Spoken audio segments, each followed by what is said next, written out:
ਭੂਰਿਆਂ ਵਾਲੇ ਰਾਜੇ ਕੀਤੇ। ਭਾਗ 18।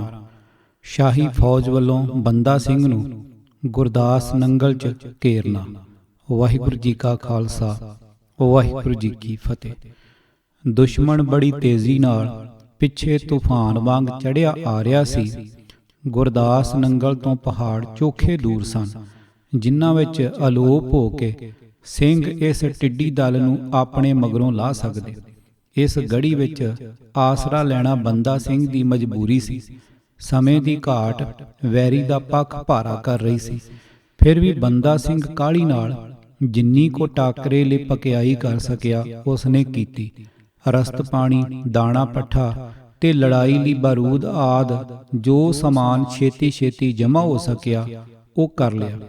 ਚੜ੍ਹੇ ਆ ਰਹੇ ਦੁਸ਼ਮਣ ਨੂੰ ਵਲਗਣ ਤੋਂ ਦੂਰ ਰੱਖਣ ਲਈ ਦਿਨ ਰਾਤ ਇੱਕ ਕਰਕੇ ਪਹਿਰਾਂ ਵਿੱਚ ਦੁਆਲੇ ਇੱਕ ਖਾਈ ਪੁੱਟ ਉਸ ਨੂੰ ਲਾਗਲੀ ਵਗਦੀ ਨਹਿਰ ਦੇ ਪਾਣੀ ਨਾਲ ਭਰ ਲਿਆ। ਇਸ ਦੇ ਨਾਲ ਹੀ ਸ਼ਾਹ ਨਹਿਰ ਵੱਢ ਦਿੱਤੀ ਅਤੇ ਪਹਾੜ ਨਾਲੋਂ ਆਉਂਦਿਆਂ ਛੋਟੇ ਛੋਟੇ ਨਾਲਿਆਂ ਤੇ ਚੂਆਂ ਦਾ ਪਾਣੀ ਦਾ ਰੁੱਖ ਗੜੀ ਦੇ ਆਲੇ ਦੁਆਲੇ ਇਸ ਤਰ੍ਹਾਂ ਕਰ ਦਿੱਤਾ ਕਿ ਚਾਰ ਚੁਫੇਰੇ ਦਲਦਲ ਹੋ ਗਏ, ਜਿਸ ਵਿੱਚ ਵੈਰੀ ਲਈ ਘੋੜ ਸਵਾਰ ਹੋ ਕੇ ਤਾਂ ਇੱਕ ਪਾਸੇ ਰਿਹਾ, ਪੈਦਲ ਲੰਘਣਾ ਵੀ ਔਖਾ ਹੋ ਗਿਆ। ਰਵਾਂ ਰਵੀਂ ਗੜੀ ਤੱਕ ਪੁੱਜ ਜਾਣਾ ਫੌਜ ਲਈ ਅਸਲੋਂ ਔਖਾ ਹੋ ਗਿਆ ਸੀ। ਨਜ਼ਦੀਕ ਪੁੱਜ ਕੇ ਵੀ ਦੁਸ਼ਮਣ ਸਿੰਘਾਂ ਤੋਂ ਕਾਫੀ ਦੂਰੀ ਤੇ ਸੀ। 7 ਅਪ੍ਰੈਲ ਸੰਨ 1715 ਨੂੰ ਦਿੱਲੀ ਵਿਖੇ ਬਾਦਸ਼ਾਹ ਫਰਖਸ਼ੀਰ ਦੇ ਹਜ਼ੂਰ ਖਬਰ ਪੁੱਜੀ ਕਿ ਅਬਦੁਸ ਸਮਦ ਖਾਨ ਸਿੰਘਾਂ ਦੇ ਪਿੱਛੇ ਉਹਨਾਂ ਦੀ ਗੁਰਦਾਸ ਨੰਗਲ ਵਾਲੀ ਥਾਂ, ਜਿੱਥੇ ਉਹ ਲੜਨ ਲਈ ਕਿਲ੍ਹਾ ਬੰਦ ਹੋਏ ਬੈਠੇ ਹਨ, ਪੁੱਜ ਗਿਆ ਹੈ ਅਤੇ ਸ਼ਾਹੀ ਅਮੀਰ ਮੋਰਚੇ ਪਟਵਾ ਘੇਰੇ ਲਈ ਪੁਸ਼ਤੇ ਆਦਿ ਬਣ ਰਹੇ ਹਨ। ਇਹ ਸੁਣ ਕੇ ਬਾਦਸ਼ਾਹ ਨੇ ਇਤਮਾਦ ਦੌਲਾ ਮੁਹੰਮਦ ਅਮੀਨ ਖਾਨ ਨੂੰ ਹੁਕਮ ਦਿੱਤਾ ਕਿ ਅਬਦੁਸ ਸਮਦ ਖਾਨ ਨੂੰ ਲਿਖੇ ਕਿ ਬਾਗੀ ਸਿੱਖ ਆਗੂ ਬੰਦਾ ਸਿੰਘ ਅਤੇ ਉਸ ਦੇ ਸਿੱਖ ਸਾਥੀਆਂ ਦੀ ਗਰਦਨ ਮਾਰ ਦੇਵੇ ਜਾਂ ਬੰਦੀ ਬਣਾ ਲਵੇ। ਬੰਦਾ ਸਿੰਘ ਨੇ ਬਹੁਤ ਸਾਰੇ ਸਿੰਘਾਂ ਨੂੰ ਗੜੀ ਵਿੱਚੋਂ ਬਾਹਰ ਪਿੰਡਾਂ ਵਿੱਚ ਭੇਜਿਆ ਸੀ ਤਾਂ ਕਿ ਸ਼ਾਹੀ ਸੈਨਾ ਦੇ ਆਉਣ ਤੋਂ ਪਹਿਲਾਂ ਪਹਿਲਾਂ ਬਹੁਤ ਸਾਰਾ ਦਾਣਾ ਫੱਕਾ ਤੇ ਘਾਹ ਪੱਠਾ ਇਕੱਤਰ ਕਰ ਲਿਆ ਜਾਵੇ। ਇਸ ਕਰਕੇ ਦੇਰ ਤੱਕ ਦੁਸ਼ਮਣ ਡਟ ਕੇ ਮੁਕਾਬਲਾ ਕੀਤਾ ਜਾਵੇ। ਜਦ ਅਬਦੁਸ ਸਮਦ ਖਾਂ ਤੇ ਉਸ ਦਾ ਲਸ਼ਕਰ ਗੁਰਦਾਸ ਨੰਗਲ ਪੁੱਜਾ ਤਾਂ ਬਹੁਤ ਸਾਰੇ ਸਿੰਘ ਦਾਣਾ ਪੱਠਾ ਇਕੱਠਾ ਕਰਨ ਲਈ ਪਿੰਡਾਂ ਵਿੱਚ ਫਿਰ ਰਹੇ ਸਨ। ਸੂਹੀਆਂ ਇਹ ਖਬਰ ਫੌਜਦਾਰਾਂ ਨੂੰ ਪੁੱਜਦੀ ਕਰ ਦਿੱਤੀ ਸੀ। ਬਹੁਤ ਸਾਰੀ ਫੌਜ ਗਸ਼ਤੀ ਦਸਤਿਆਂ ਦੀ ਸ਼ਕਲ ਵਿੱਚ ਪਿੰਡਾਂ ਵਿੱਚ ਭੇਜੀ ਗਈ ਤੇ ਇਸ ਤਰ੍ਹਾਂ ਚੋਖੇ ਸਿੰਘ ਇਹਨਾਂ ਗਸ਼ਤੀ ਦਸਤਿਆਂ ਦੇ ਹੱਥ ਆ ਗਏ। ਬਹੁਤੇ ਲੜਦੇ ਹੋਏ ਮਾਰੇ ਗਏ, ਜੋ ਫੜੇ ਗਏ ਕੈਦ ਕਰਕੇ ਦਲੇਰ ਜੰਗ ਪਾਸ ਲਿਆਂਦੇ ਗਏ। ਇਸ ਨੇ ਬੁਰੀ ਤਰ੍ਹਾਂ ਤਸੀਹੇ ਦੇ ਕੇ ਇਹਨਾਂ ਨੂੰ ਕਤਲ ਕਰਵਾ ਦਿੱਤਾ।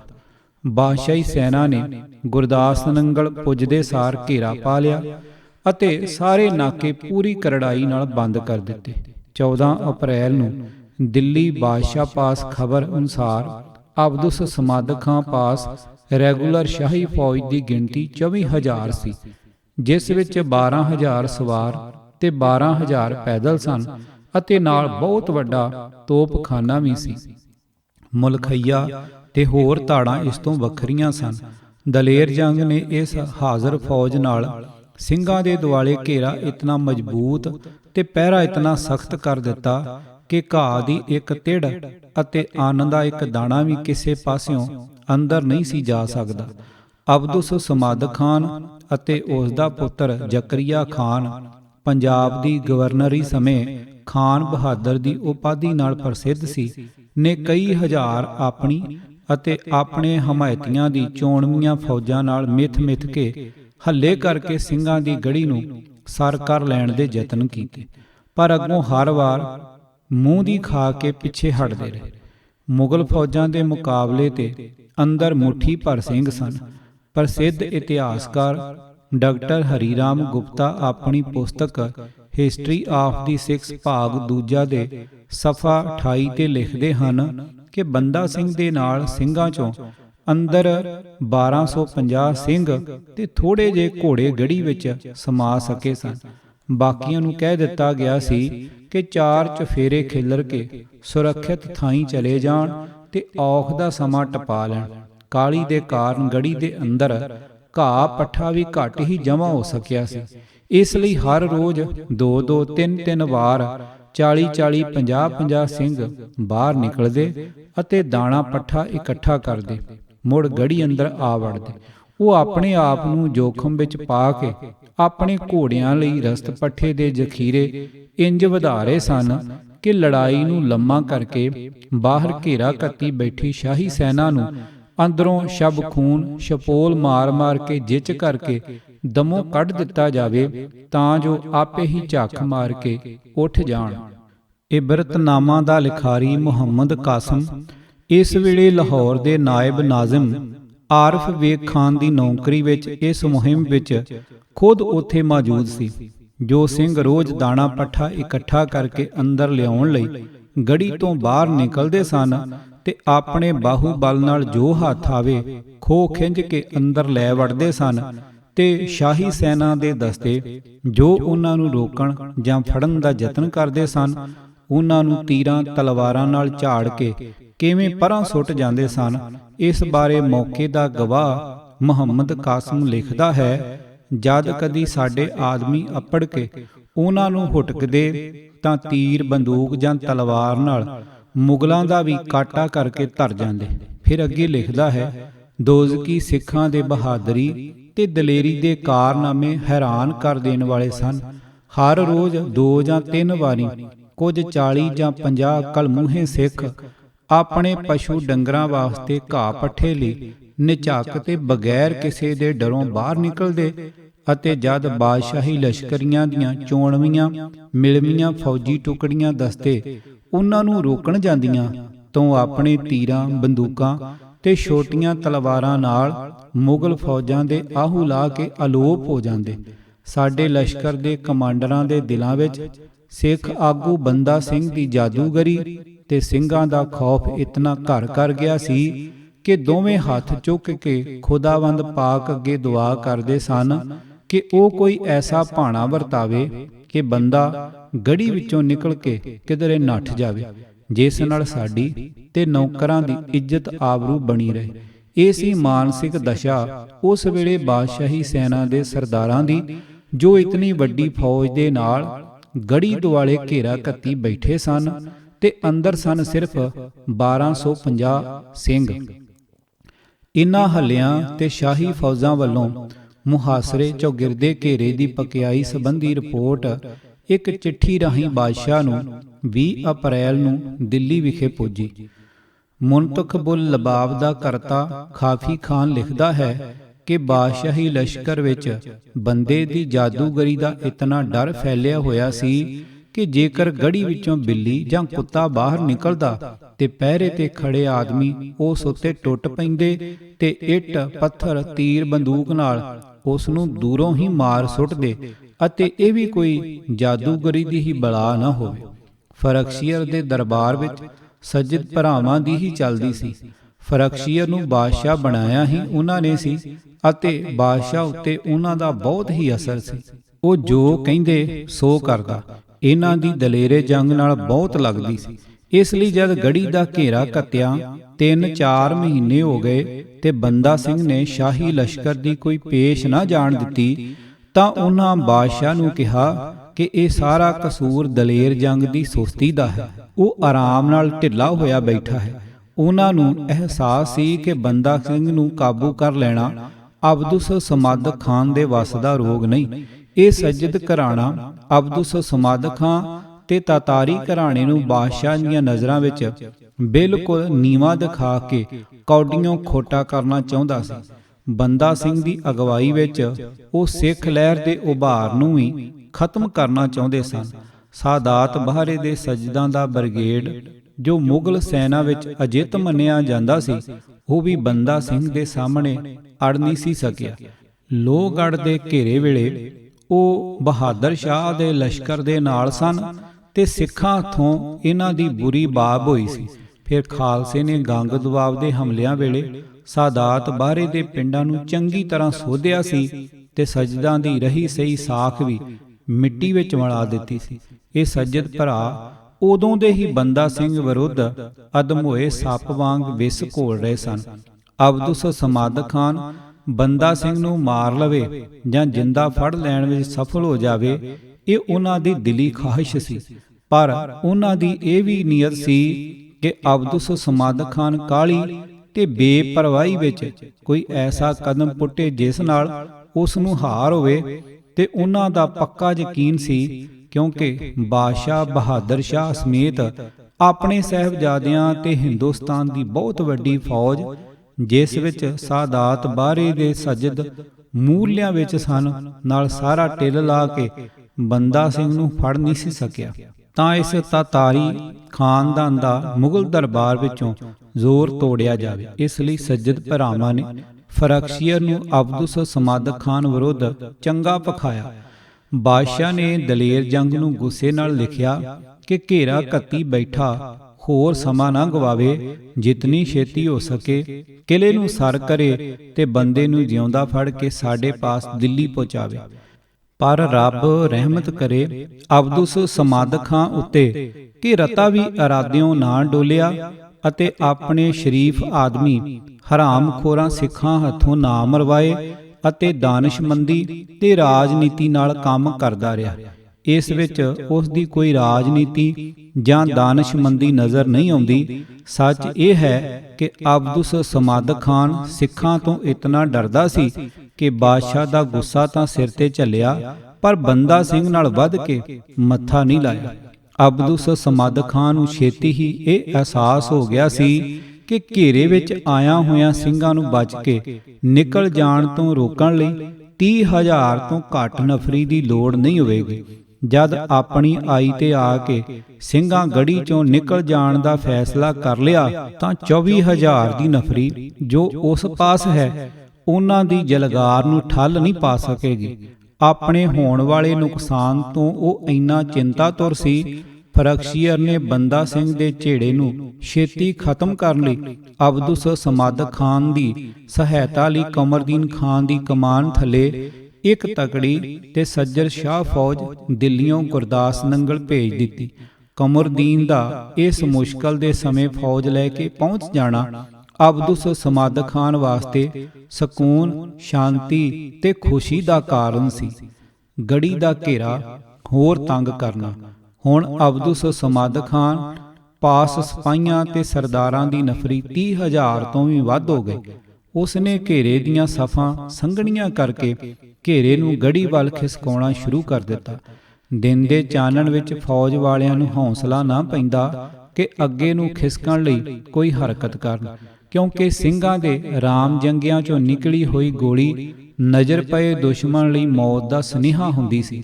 ਫੌਜ ਰਾਤ ਨੂੰ ਅੱਗੇ ਵੱਧ ਕੇ ਦਿਨ ਚੜ੍ਹਨ ਤੋਂ ਪਹਿਲਾਂ ਮਿੱਟੀ ਪੁੱਟ ਕੇ 2-2.5 ਹੱਥ ਉੱਚਾ ਥੜਾ ਬਣਾ ਕੇ ਉਸ ਦੀ ਓਟ ਵਿੱਚ ਹੋ ਕੇ ਦਿਨ ਗੁਜ਼ਾਰ ਲੈਂਦੀ ਤੇ ਰਾਤ ਨੂੰ ਫਿਰ ਇਸ ਤਰ੍ਹਾਂ ਅੱਗੇ ਨੂੰ ਹਰਕਤ ਕਰਦੀ ਤੇ ਇੰਜ ਫੌਜ ਤੇ ਗੜੀ ਵਿਚਕਾਰ ਫਾਸਲਾ ਦਿਨੋਂ ਦਿਨ ਘਟ ਰਿਹਾ ਸੀ। ਜਦ ਇਸ ਤਰ੍ਹਾਂ ਅੱਗੇ ਨੂੰ ਖਿਸਕਦਿਆਂ ਹੋਇਆਂ ਘੇਰਾ ਗੜੀ ਚੋਂ ਤੋਪ ਦੀ ਮਾਰ ਦੀ ਹੱਦ ਵਿੱਚ ਪਹੁੰਚ ਗਿਆ ਤਾਂ ਸਾਰਿਆਂ ਪਾਸਿਆਂ ਤੋਂ ਗੜੀ ਵੱਲ ਇਕਸਾਰ ਨਜ਼ਦੀਕ ਹੋਣ ਦਾ ਕੰਮ ਵੱਖ-ਵੱਖ ਕਮਾਂਡਰਾਂ ਨੂੰ ਵੰਡ ਦਿੱਤਾ ਗਿਆ। ਆਪ ਅਬਦੁਸ ਸਮਾਦ ਖਾਨ ਨੇ ਲਾਹੌਰੀ ਫੌਜ ਜੋ 10,000 ਸੀ ਨਾਲ ਗੜੀ ਦੀ ਦੱਖਣ ਦੀ ਬਾਹੀ ਮੱਲ ਲਈ। ਚੜ੍ਹਦੇ ਪਾਸੇ ਦਿੱਲੀ ਦੀ 20,000 ਫੌਜ ਲੈ ਕੇ ਸਾਹਮਣੇ ਪਾਸੇ ਕਮਰਦੀਨ ਹੋ ਗਿਆ। ਜ਼ਕਰੀਆ ਖਾਨ ਦੀ ਕਮਾਨ ਥੱਲੇ ਜੰਮੂ ਦੀ 5,000 ਫੌਜ ਸੀ। ਪਹਾੜ ਦੀ ਬਾਹੀ ਉਸ ਦੇ ਹਵਾਲੇ ਕੀਤੀ ਗਈ। ਚੌਥੀ ਬਾਹੀ ਜੋ ਲਹਿੰਦੇ ਦੀ ਸੀ ਤੇ ਜਿਸ ਪਾਸੇ ਕੁਝ ਦੂਰੀ ਤੇ ਰਾਵੀ ਦਰਿਆ ਵਗਦਾ ਹੈ, ਇਹ ਗੁਜਰਾਤ, ਐਮਨਾਬਾਦ, ਪੱਟੀ, ਕਲਾਨੌਰ ਦੇ ਫੌਜਦਾਰਾਂ, ਨਵਾਬਾਂ, ਸਰਦਾਰਾਂ ਅਤੇ ਕਾਂਗੜੇ ਦੇ ਜਸਰੋਟੇ ਦੇ ਰਾਜਿਆਂ ਦੇ ਸਪੁਰਦ ਕੀਤੀ ਗਈ। ਕਿਉਂਕਿ ਸਾਂਝੇ ਬਲ ਦੇ ਯਤਨਾਂ ਦੀ ਲੋੜ ਸੀ, ਇਸ ਲਈ ਗੜੀ ਦੇ ਸਾਰੇ ਪਾਸੀਂ ਲਾਗੇ ਕਰਕੇ ਤੰਬੂ ਲਾ ਦਿੱਤੇ ਗਏ ਅਤੇ ਰੱਸੇ ਨਾਲ ਰੱਸਾ ਬੰਨ੍ਹ ਦਿੱਤਾ ਗਿਆ। ਅਬਦੁਸ ਸਮਾਦ ਖਾਨ ਨੇ ਹੁਕਮ ਦੇ ਕੇ ਤੋਪਾਂ ਲਈ ਜੋ ਸਿੱਧੇ ਗੋਲੇ ਗੜੀ ਵਿੱਚ ਵਰਾ ਸਕਣ ਉੱਚੇ ਦਮਦਮੇ ਬਣਾ ਲਏ ਤੇ ਮੋਰਚੇ ਹੋਰ ਅੱਗੇ ਸਰਕਾ ਦਿੱਤੇ। ਅੰਦਰੋਂ ਸਿੰਘ ਵੀ ਇਹ ਸਭ ਕੁਝ ਹੁੰਦਾ ਵੇਖ ਰਹੇ ਸਨ। ਉਹਨਾਂ ਆਪਣੇ ਬਚਾਅ ਲਈ ਯਤਨ ਜਾਰੀ ਰੱਖੇ। ਦਿਨ ਰਾਤ ਉਹ ਅੰਦਰੋਂ ਗੋਲੀਆਂ ਤੇ ਤੀਰਾਂ ਨਾਲ ਦੁਸ਼ਮਣ ਦਾ ਸਿਰ ਦਬਾਈ ਰੱਖਦੇ। ਕਈ ਵਾਰ ਉਹ ਗੜੀ ਦੇ ਵਿੱਚੋਂ ਨਿਕਲ ਕੇ ਦੁਸ਼ਮਣ ਦੇ ਮੋਰਚਿਆਂ ਉੱਤੇ ਜਾ ਪੈਂਦੇ ਤੇ ਤੀਰਾਂ, ਤਲਵਾਰਾਂ ਤੇ ਨੇਜਿਆਂ ਨਾਲ ਕਈਆਂ ਨੂੰ ਮਾਰ ਖਪਾਉਂਦੇ ਤੇ ਫਿਰ ਗੜੀ ਵਿੱਚ ਆ ਵੜਦੇ। ਇਸ ਰੋਜ਼-ਰੋਜ਼ ਦੇ ਨੁਕਸਾਨ ਤੋਂ ਫੌਜ ਡਾਢੀ ਜਿੱਚ ਹੋ ਗਈ। ਇਹਨਾਂ ਸ਼ਾਹੀ ਲਸ਼ਕਰੀਆਂ ਆਪਣੇ ਘੋੜੇ ਤੇ ਆਦਮੀ ਬਚਾਉਣ ਲਈ ਆਪਣੇ ਤੰਬੂਆਂ ਤੋਂ ਅੱਗੇ 10 ਤੋਂ 20 ਗਜ ਤੱਕ ਲੰਮਾ ਮਿੱਟੀ ਦਾ ਬੰਨ ਬਣਾ ਲਿਆ। ਫਿਰ ਸਿੰਘਾਂ ਨੂੰ ਉਦੋਂ ਹੀ ਪਤਾ ਲੱਗਾ ਜਦ ਉਹਨਾਂ ਵਿਚਕਾਰਲੇ ਖਾਲੀ ਥਾਵਾਂ ਨੂੰ ਵੀ ਮਿੱਟੀ ਨਾਲ ਭਰ ਲਿਆ ਤੇ ਇਸ ਤਰ੍ਹਾਂ ਸਾਰੇ ਪਾਸੀਂ ਤੰਬੂਆਂ ਦੇ ਮੂਹਰੇ ਇੱਕ ਕੰਧ ਬਣ ਗਈ, ਜਿਸ ਨਾਲ ਸਿੰਘਾਂ ਦੀ ਗੜੀ ਘਿਰ ਗਈ। ਪਰ ਸਿੰਘਾਂ ਦੇ ਝਪਟੇ ਅੱਗੇ ਇਹ ਰੋਕ ਕੋਈ ਬਹੁਤਾ ਬਚਾਓ ਨਾ ਕਰ ਸਕੀ। ਜੋ ਜਦ ਫੌਜ ਨੂੰ ਚੇਤਾ ਵੀ ਨਹੀਂ ਹੁੰਦਾ, ਉਹ ਦਲੇਰੀ ਨਾਲ ਛੂਟ ਮਾਰ ਕੇ ਗੜੀਆਂ ਨਿਕਲਦੇ ਤੇ ਸਾਰੀਆਂ ਰੋਕਾਂ ਨੂੰ ਲਿਤਾੜ ਕੇ ਜੋ ਹੱਥ ਆਉਂਦਾ ਲੈ ਕੇ ਨਿਕਲ ਜਾਂਦੇ। ਮੁਗਲਾਂ ਨੂੰ ਮਗਰ ਪੈਣ ਦੀ ਹਿੰਮਤ ਤੇ ਜੁਰਤ ਹੀ ਨਾ ਪੈਂਦੀ। ਬਾਬਾ ਬਨੋਦ ਸਿੰਘ, ਬਾਬਾ ਕਾਹਨ ਸਿੰਘ ਦੇ ਪਿਤਾ ਨੇ ਤਾਂ ਇਹਨਾਂ ਹੱਲਿਆਂ ਨਾਲ ਵੈਰੀ ਨੂੰ ਚਕਰਾ ਸੁੱਟਿਆ ਸੀ। ਇਹ ਹੱਲਾ ਕਰਕੇ ਫੌਜ ਦੇ ਬਾਜ਼ਾਰਾਂ ਵਿੱਚ ਜਾ ਵੜਦੇ ਤੇ ਸੀਰਨੀ ਤੇ ਹੋਰ ਖਾਣ ਵਾਲੀਆਂ ਚੀਜ਼ਾਂ ਧੂ ਭਰੂ ਕੇ ਗੜੀ ਵੱਲ ਮੁੜ ਜਾਂਦੇ। ਇਸ ਬਜ਼ੁਰਗ ਸਿੰਘ ਦੀ ਦਲੇਰੀ ਨੂੰ ਵੇਖ ਕੇ ਕੀ ਮੁਗਲ ਸਰਦਾਰ ਤੇ ਕੀ ਸਿਪਾਹੀ ਸਭ ਹੈਰਾਨ ਰਹਿ ਜਾਂਦੇ। ਦੁਸ਼ਮਣ ਤੇ ਇਸ ਤਰ੍ਹਾਂ ਪੰਜਾ ਮਾਰਨਾ ਬਾਬਾ ਬਨੋਦ ਸਿੰਘ ਦਾ ਰੋਜ਼ ਦਾ ਕੰਮ ਹੋ ਗਿਆ ਸੀ। ਵੈਰੀ ਨੇ ਇਸ ਸਿੰਘ ਨੂੰ ਫੜਨ ਦੇ ਮਿੱਥ ਕੇ ਯਤਨ ਕੀਤੇ, ਪਰ ਸਭ ਨਿਸਫਲ ਗਏ। ਜੋ ਫੌਜ ਸਵੇਰ ਨੂੰ ਪਹਿਰਾ ਪੱਕਾ ਕਰਦੀ ਤਾਂ ਬਨੋਦ ਸਿੰਘ ਸ਼ਾਮ ਨੂੰ ਆ ਪੈਂਦਾ, ਤੇ ਜੇ ਉਹ ਸ਼ਾਮ ਨੂੰ ਪਹਿਰੇ ਦੀ ਸਖਤਾਈ ਕਰਦੇ ਤਾਂ ਉਹ ਦੁਪਹਿਰੇ ਝਪਟਾ ਮਾਰ ਜਾਂਦਾ। ਬੜੇ ਹੀ ਪਹਿਰੇ ਕਰੜੇ ਕੀਤੇ, ਬੜੀ ਚੌਕਸੀ ਵਰਤੀ, ਪਰ ਬਾਬਾ ਬਨੋਦ ਸਿੰਘ ਹਰ ਵਾਰ ਕਾਰਾ ਕਰਕੇ ਸਾਫ਼ ਨਿਕਲ ਜਾਂਦਾ। ਸਿੰਘਾਂ ਦੀ ਦਲੇਰੀ, ਫੁਰਤੀ, ਉਦਮ ਤੇ ਜੰਗੀ ਗੁਣਾਂ ਨੂੰ ਵੇਖ ਕੇ ਵੈਰੀ ਵਾਹ ਕਰ ਉੱਠਦਾ ਸੀ। ਵੈਰੀ ਨੂੰ ਹਰ ਸਮੇਂ ਇਹੋ ਤੌਖਲਾ ਲੱਗਾ ਰਹਿੰਦਾ ਸੀ ਕਿ ਅੰਦਰ ਘਿਰੇ ਹੋਏ ਸਿੰਘ ਕਿਸੇ ਵੇਲੇ ਜਾਨਾਂ ਤਲੀ ਤੇ ਧਰ ਇੱਕ ਜ਼ੋਰਦਾਰ ਹੱਲਾ ਕਰਕੇ ਆਪਣੇ ਆਗੂ ਨੂੰ ਸਾਫ਼ ਕੱਢ ਨਾ ਲੈ ਜਾਣ। ਦਿਨੇ ਰਾਤ ਸਖਤ ਪਹਿਰਾ ਸੀ। ਸਾਰੀ ਰਾਤ ਮਸ਼ਾਲਾਂ ਬਲਦੀਆਂ ਤੇ ਪਹਿਰੇ ਵਾਲਿਆਂ ਦੇ ਹੋਕਰੇ ਵੱਜਦੇ ਰਹਿੰਦੇ। ਇਹ ਘੇਰਾ ਕਈ ਮਹੀਨੇ ਜਾਰੀ ਰਿਹਾ ਤੇ ਦੋਹਾਂ ਪਾਸਿਆਂ ਦਾ ਬੜਾ ਨੁਕਸਾਨ ਹੋਇਆ। ਕਮਰਦੀਨ ਨੂੰ ਦਿੱਲੀੋਂ ਆਇਆ 3 ਮਹੀਨੇ ਹੋ ਗਏ ਸਨ, ਪਰ ਅਜੇ ਸਿੱਟਾ ਕੋਈ ਨਹੀਂ ਸੀ ਨਿਕਲਿਆ। ਘੇਰਾ ਪਏ ਨੂੰ 6 ਮਹੀਨਿਆਂ ਤੋਂ ਉੱਪਰ ਸਮਾਂ ਹੋ ਗਿਆ ਸੀ ਤੇ ਗੜੀ ਸਰ ਕਰਕੇ ਬੰਦਾ ਸਿੰਘ ਤੇ ਉਸਦੇ ਸਾਥੀਆਂ ਨੂੰ ਜਿਵੇਂ ਕਿ ਫਰਖਸ਼ੀਅਤ ਦੀ ਖਾਹਿਸ਼ ਸੀ ਜਿਉਂਦਿਆਂ ਫੜ ਲੈਣਾ ਅਬਦੁਸ ਸਮਦ ਖਾਨ ਨੂੰ ਸੰਭਵ ਪ੍ਰਤੀਤ ਨਹੀਂ ਸੀ ਹੁੰਦਾ। ਉਹ ਘੇਰਾ ਚੁੱਕ ਕੇ ਪਿਛਾਂਹ ਹਟ ਕੇ ਕਿੱਥੇ ਮੂੰਹ ਵਿਖਾਵੇਗਾ। ਉਹ ਬੰਦਾ ਸਿੰਘ ਨਾਲ ਸਿੱਧਾ ਮੱਥਾ ਲਾਉਣ ਦੀ ਥਾਂ ਘੇਰੇ ਨੂੰ ਪੱਕਾ ਪੀੜਾ ਕਰਕੇ ਅੰਦਰਲਿਆਂ ਨੂੰ ਭੁੱਖ ਨਾਲ ਆਤਰ ਕਰਕੇ ਫੜਨਾ ਜਾਂ ਮਾਰਨਾ ਚਾਹੁੰਦਾ ਸੀ। ਇਸ ਲਈ ਘੇਰੇ ਨੂੰ ਹੋਰ ਅੱਗੇ ਸਰਕਾ ਲਿਆ ਤੇ ਦਿਨ ਰਾਤ ਦਾ ਪਹਿਰਾ ਹੋਰ ਪੱਕਾ ਕਰ ਦਿੱਤਾ। ਇੰਨੀ ਸਖਤੀ ਤੇ ਕਰੜਾਈ ਦੇ ਬਾਵਜੂਦ ਵੀ ਦਲੇਰ ਜੰਗ ਦੇ ਮਨ ਵਿੱਚ ਇਹ ਭੈ ਘਰ ਕਰੀ ਬੈਠਾ ਸੀ ਕਿ ਬੰਦਾ ਸਿੰਘ ਨੇ ਜਦ ਚਾਹਿਆ ਇਹਨਾਂ ਸਭ ਘੇਰਿਆਂ ਤੇ ਪਹਿਰਿਆਂ ਦੇ ਹੁੰਦਿਆਂ ਹੋਇਆਂ ਵੀ ਨਿਕਲ ਜਾਣਾ ਹੈ, ਕਿਉਂਕਿ ਅੱਗੇ ਬਾਦਸ਼ਾਹੀ ਲਸ਼ਕਰ ਘੇਰੇ ਪਾ ਕੇ ਉਸ ਨੂੰ ਫੜਨ ਵਿੱਚ ਸਫਲ ਨਹੀਂ ਸੀ ਹੋ ਸਕਿਆ। ਅੰਦਰ ਜਿੰਨਾ ਚਿਰ ਸਿੰਘਾਂ ਪਾਸ ਦਾਰੂ ਸਿੱਕਾ ਹੈ ਸਾਡਾ ਨੁਕਸਾਨ ਕਰੀ ਜਾਣਗੇ। ਜਿਸ ਦਿਨ ਮੁੱਕ ਗਿਆ ਲਾਜ਼ਮੀ ਜਿਸ ਪਾਸੇ ਫੌਜ ਨੂੰ ਚੀਰ ਪਾੜ ਕੇ ਨਿਕਲ ਜਾਣਗੇ। ਇਸ ਲਈ ਘੋੜਿਆਂ ਦੇ ਟੱਪ ਜਾਣ ਤੋਂ ਉੱਚੀਆਂ ਤੇ ਮਜ਼ਬੂਤ ਰੋਕਾਂ ਖੜੀਆਂ ਕੀਤੀਆਂ ਜਾਣ ਲਈ ਹੁਕਮ ਦੇ ਦਿੱਤਾ। 1000 ਕੁਹਾੜਿਆਂ ਵਾਲੇ ਬੇਲਦਾਰ, 1000 ਤਰਖਾਣ ਆਲੇ ਦੁਆਲੇ ਦੇ ਦਰਖਤ ਵੱਢਣ ਤੇ ਲਾਏ ਗਏ। 2000 ਊਠ ਇਹਨਾਂ ਦਰਖਤਾਂ ਨੂੰ ਚੁੱਕ ਕੇ ਲਿਆਉਂਦੇ ਤਰਖਾਣ ਇਹਨਾਂ ਦੀਆਂ ਚੂੜਾਂ ਕੱਢ ਕੇ ਆਪਸ ਵਿੱਚ ਠੋਕ ਫਸਾ ਕੇ ਜੰਗਲਾ ਜਿਹਾ ਬਣਾ ਗੜੀ ਦੇ ਦੁਆਲੇ ਖੜਾ ਕਰੀ ਜਾ ਰਹੇ ਸਨ। ਕਿਤੇ ਕੰਡਿਆਂ ਵਾਲੇ ਰੁੱਖ ਧੂ ਕੇ ਲਿਆ ਕੇ ਵਾੜ ਫਸਾ ਇੰਜ ਰੱਖੀ ਗਏ ਕਿ ਇੱਕ ਉੱਚੀ ਜਹੀ ਵਾੜ ਬਣ ਗਈ, ਜਿਸ ਉੱਤੋਂ ਦੀ ਸਵਾਰ ਦਾ ਘੋੜਾ ਟਪਾ ਕੇ ਨਿਕਲ ਜਾਣਾ ਅਸੰਭਵ ਸੀ। ਇਸ ਤਰ੍ਹਾਂ ਰੁੱਖਾਂ ਦੀ ਵਾੜ ਦਾ ਚੱਕਰ ਪੂਰਾ ਹੋ ਗਿਆ। ਫਿਰ ਦਰਖਤਾਂ ਦੀ ਇਸ ਪ੍ਰਕਾਰ ਬਣੀ ਹੋਈ ਫਸੀਲ ਦੇ ਨਾਲ ਅਗਲੇ ਪਾਸਿਓਂ ਮਿੱਟੀ ਪੁੱਟ ਕੇ ਉੱਚੇ ਪੈੜ ਬੰਨ੍ਹ ਦਿੱਤੇ। ਇਹ ਸਾਰੇ ਚੱਕਰ ਦਾ ਮਰੜਾ ਬੜੀ ਮਜ਼ਬੂਤ ਰੋਕ ਬਣ ਗਈ। ਗੱਲ ਇੱਥੇ ਹੀ ਬਸ ਨਹੀਂ ਹੋਈ। ਮਰੜਾ ਬਣਾਉਣ ਲਈ ਰੁੱਖਾਂ ਦੇ ਅਗਲੇ ਪਾਸਿਓਂ ਜੋ ਮਿੱਟੀ ਪੁੱਟੀ ਗਈ ਉਸ ਨਾਲ ਸਾਰੀ ਗੜੀ ਦੁਆਲਿਓਂ ਖਾਈ ਜਿਹੀ ਬਣ ਗਈ ਸੀ। ਇਸ ਨੂੰ ਹੋਰ ਡੂੰਘਾ ਕਰਕੇ ਇਸ ਦੇ ਕੰਢੇ ਬਿਲਕੁਲ ਸਿੱਧੇ ਖੜਵੇਂ ਬਣਾ ਦਿੱਤੇ ਤਾਂ ਕਿ ਇਸ ਅੰਦਰ ਜੋ ਬੰਦਾ ਜਾਂ ਘੋੜਾ ਇੱਕ ਵਾਰ ਵੜ ਜਾਵੇ ਮੁੜ ਕੇ ਆਸਾਨੀ ਨਾਲ ਨਿਕਲ ਨਾ ਸਕੇ। ਘੇਰਾ ਘੱਤਣ ਵਾਲਿਆਂ ਵੱਲੋਂ ਪਾਈਆਂ ਇਤਨੀਆਂ ਸਾਰੀਆਂ ਰੋਕਾਂ ਦੇ ਹੁੰਦਿਆਂ ਹੋਇਆਂ ਵੀ ਸਿੰਘਾਂ ਦੀਆਂ ਅੰਦਰੋਂ ਝਪਟਾਂ ਜਾਰੀ ਰਹੀਆਂ, ਜਿਨ੍ਹਾਂ ਨਾਲ ਬਾਹਰ ਘੇਰਾ ਪਾਉਣ ਵਾਲਿਆਂ ਦਾ ਬੜਾ ਨੁਕਸਾਨ ਹੁੰਦਾ ਰਿਹਾ। ਅੰਦਰੋਂ ਸਿੰਘ ਇੰਨੀ ਮਾਰੂ ਅੱਗ ਵਰਾਉਂਦੇ ਸਨ ਕਿ ਲਸ਼ਕਰੀਆਂ ਨੂੰ ਹੌਸਲਾ ਨਹੀਂ ਸੀ ਪੈਂਦਾ ਕਿ ਖੁੱਲੇ ਥਾਂ ਨਿਕਲ ਕੇ ਗੜੀ ਉੱਤੇ ਧਾਵਾ ਬੋਲ ਸਕਣ, ਕਿਉਂਕਿ ਉਹਨਾਂ ਕਈ ਵਾਰ ਇਹ ਅਜ਼ਮਾ ਕੇ ਵੇਖ ਲਿਆ ਸੀ ਤੇ ਹਰ ਵਾਰ ਆਪਣੇ ਆਦਮੀ ਮਰਵਾ ਕੇ ਪਿੱਛੇ ਹਟਦੇ ਰਹੇ। ਜਿਵੇਂ ਬਿਫਰੇ ਹੋਏ ਤੇ ਘੋਰਨੇ ਵਿੱਚ ਵੜੇ ਸ਼ੇਰ ਨੂੰ ਉਸ ਵਿੱਚੋਂ ਬਾਹਰ ਕੱਢਣਾ ਸ਼ਿਕਾਰੀਆਂ ਲਈ ਅਤ ਕਠਿਨ ਹੁੰਦਾ ਹੈ ਅਤੇ ਅੰਦਰ ਵੜ ਕੇ ਉਸ ਨੂੰ ਮਾਰਨਾ ਸ਼ਿਕਾਰੀ ਦੀ ਨਿਸ਼ਚਿਤ ਮੌਤ ਹੁੰਦੀ ਹੈ। ਐਨ ਇਸੇ ਤਰ੍ਹਾਂ ਗੜੀ ਅੰਦਰ ਡਟੇ ਹੋਏ ਸਿੰਘਾਂ ਉੱਤੇ ਅਬਦੁਸ ਸਮਦ ਖਾਨ ਨੂੰ ਸਫਲਤਾ ਦੀ ਕੋਈ ਆਸ ਨਾ ਰਹੀ। ਸਿੰਘਾਂ ਦੀ ਗੜੀ ਦੀ ਵਰਗਣ ਤੇ ਇਸ ਦੇ ਦਰਵਾਜ਼ਿਆਂ ਤੱਕ ਪੁੱਜਣ ਲਈ ਫੌਜ ਸਾਰਾ ਟਿਲ ਲਾ ਕੇ ਥੱਕ ਚੁੱਕੀ ਸੀ, ਪਰ ਸਾਰੇ ਯਤਨ ਅਕਾਰਥ ਹੀ ਗਏ ਸਨ।